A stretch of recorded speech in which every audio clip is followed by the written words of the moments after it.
A mí me da la sensación, no sé si a ustedes les pasa, pero como que estamos atomizados, ¿no? En un punto entre neurólogos, fisiatras, como que a veces creo que deberíamos tener una mejor conexión Bueno, para una justamente la función especialidad como de equipo. Gustavo, digamos, también trabaja mucho en eso. Ellos, por así decirlo, son coordinadores de un equipo interdisciplinario, transdisciplinario de múltiples profesionales, de múltiples agentes intervinientes, terapeutas ocupacionales, psicólogos, él mismo menciona a los administrativos y también neurólogos. Todos somos parte de un equipo y a veces no solo supervisar, sino justamente trabajar en conjunto, informarnos los unos a los otros y trabajar para que el paciente esté mejor es algo complicado. Mm. ¿Cuál es la cuestión? Es que ya nuestra carrera de medicina nos forman de manera individual. O sea, muchas veces nos Que pasa, es un es un problema muy gran serio. problema, ¿sí? Entonces, muchas veces están los famosos egos de los médicos, ¿sí? Sí. Que bueno, por suerte, en el caso de mi especialidad, mi formación o nuestra formación en general nos forman en equipo, ¿sí? O sea, tenemos la visión del médico, cómo nos formaron, y después la especialista, que nos formaron de una manera diferente, justamente abogando por el hecho de esta interacción con los demás colegas, con los demás terapeutas, con la misma familia, con el paciente. Entonces, es una visión...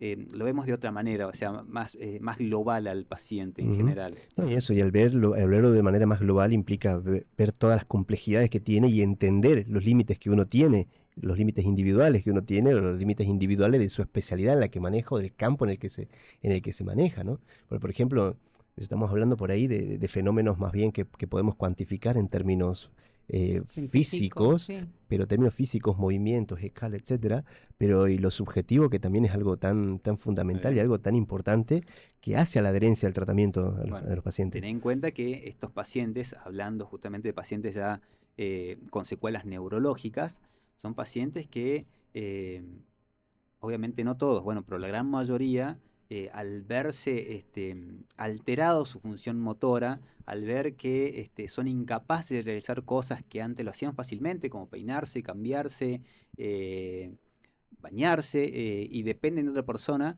Imagínate cómo repercute eso en su mente, en su cabeza. Sí, Entonces, sí. cómo llegan esos pacientes en la primera consulta. Sí, sí, claro, es un fenómeno de un cambio radical Sí. de su esencia, del ser, por así decirlo. Era un médico, pero filósofo también francés, no sé si lo ubican, que se llama Georges Canguilhem, que él escribe un texto muy conocido que se llamó Lo normal y lo patológico, ¿no? Y él va a plantear eso, o sea, que el ser humano se siente sano mientras pueda sortear todos los inconvenientes o las crisis orgánicas que tenga para restablecer un nuevo orden. Pero con el cerebro pasa, o sea, con las lesiones neurológicas, como que pone en discusión esa tesis, decir, bueno, ¿qué pasaría si el día de mañana no puede caminar? ¿No? Si mañana se Ujú. levanta y no puede caminar. Es algo muy serio y muy impactante, es algo, un shock y una crisis vital muy Sí, fuerte para hacer. sí, es algo que, bueno, en nuestra especialidad, en fisiatría, en neurología, en todas las otras especialidades de los otros terapeutas que están involucrados, se ve todos los días y es algo para lo que uno a veces tiene que prepararse, que es el enfrentar a una persona, a un semejante, a un otro que se ve disminuido de forma brusca, de forma severa, y esto no solamente altera desde un nivel físico al paciente, sino que también hay alteraciones que son inherentes a la lesión. Nosotros hemos estudiado que en muchos accidentes cerebrovasculares hay una disminución en la transmisión monoaminérgica y esto conduce a depresión directa, por ejemplo, y además de esto, el paciente tiene un ambiente, un medio ambiente social que también tiene que considerarse. A veces son padres de familia que ya no pueden ayudar a sus hijos económicamente. Todo eso incide muchísimo en el ánimo, el estado de ánimo y en lo que podría ser también la adherencia a la rehabilitación. Es algo muy Claro. complejo. Muchas veces pasa que no solo son padres de familia, sino que también son la base La base económica, Económica. económica. Entonces, bueno, seguro. es un gran problema, ¿sí? Ujú. Lo que vos decías, la famosa resiliencia que tienen, esta capacidad de poder, de manera de- de- de ellos de poder captar o resolver todos esos problemas que tuvieron, y la manera de poder salir adelante, ¿sí? De todas estas situaciones en las cuales están pasando que obviamente no son normales, pero bueno, te pasa. El famoso ¿por qué a mí? Digamos, hay personas que lo toman de una forma y hay personas que lo toman muy trágicamente. Mm. Entonces, bueno, depende, como decíamos al principio, de la capacidad de cada persona, de cómo toma el hecho de lo que le sucedió, ¿sí? O Sí. sea, hay muchos factores que influyen, por supuesto, sí, muchos, muchos, muchos factores. Y hay un factor que es clave, que es el entorno, el otro con el que se acompaña esa persona, ¿no? Porque también nosotros vemos eso, o sea, que no es lo mismo el impacto que tienen estas enfermedades en personas que se encuentran solas o en soledad, por así decirlo, que en personas que se encuentran acompañadas, ¿no? Por una familia que los contiene, por amigos, por compañeros Tal que los cual. contiene. Entonces, creo que también eso nos hace a pensar, digamos, saliendo de esta cosa Biológica. epistémica que Sí, traemos nosotros de la Facultad de Medicina, de este especie del dualismo cartesiano, ¿no? Del cuerpo-mente y esta cosa, y empezar a pensar en un todo como Holísticamente. claro, más monistas en términos espinocianos, si se quiere claro, decir, tal cual. pero creo que es algo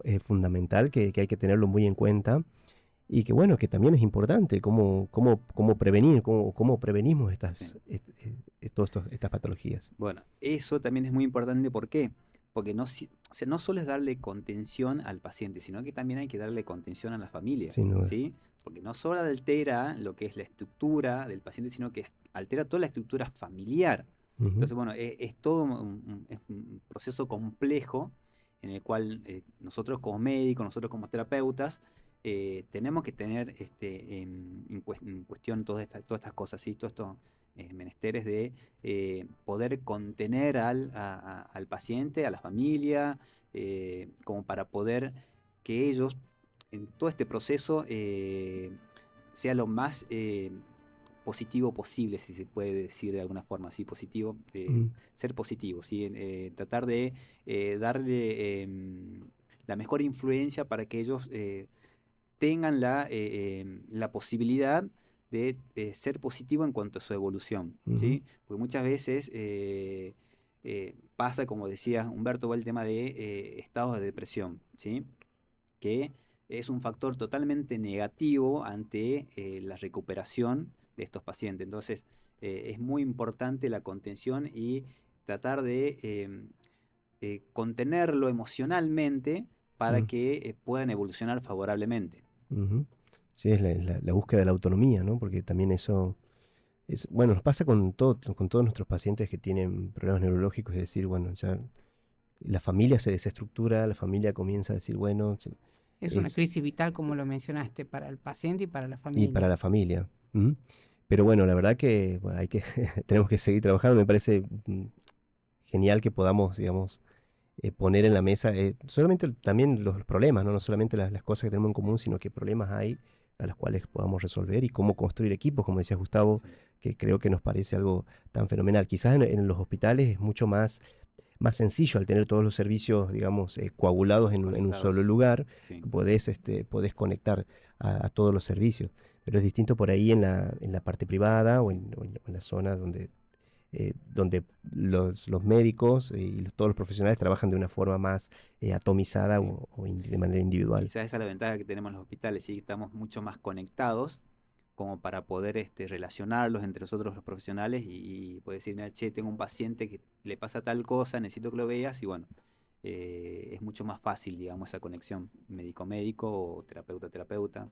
Bien. Bien, pero yo quiero recalcar bueno, que el trabajo de Gustavo, de sus colegas, a los que recurro muy frecuentemente, es siempre exhaustivo y cuando yo tengo un paciente que desgraciadamente por tener dificultades económicas o de obra social no puede acceder a trabajar con un equipo de neurorehabilitación completo en un solo lugar, muchas veces derivo los pacientes, digamos, a un médico fisiatra y él se encarga de comunicarse con los terapeutas que a veces son eh, profesionales, licenciados, pero que no tienen una formación específica en neurología. Son kinesiólogos traumatológicos respiratorios, pero bueno, no son neurokinesiólogos. Y muchas veces, por ejemplo, Gustavo, sus colegas, se comunican con ellos, les dan algunas pautas para que la neurorehabilitación sea mucho más exitosa y bueno, eso funciona.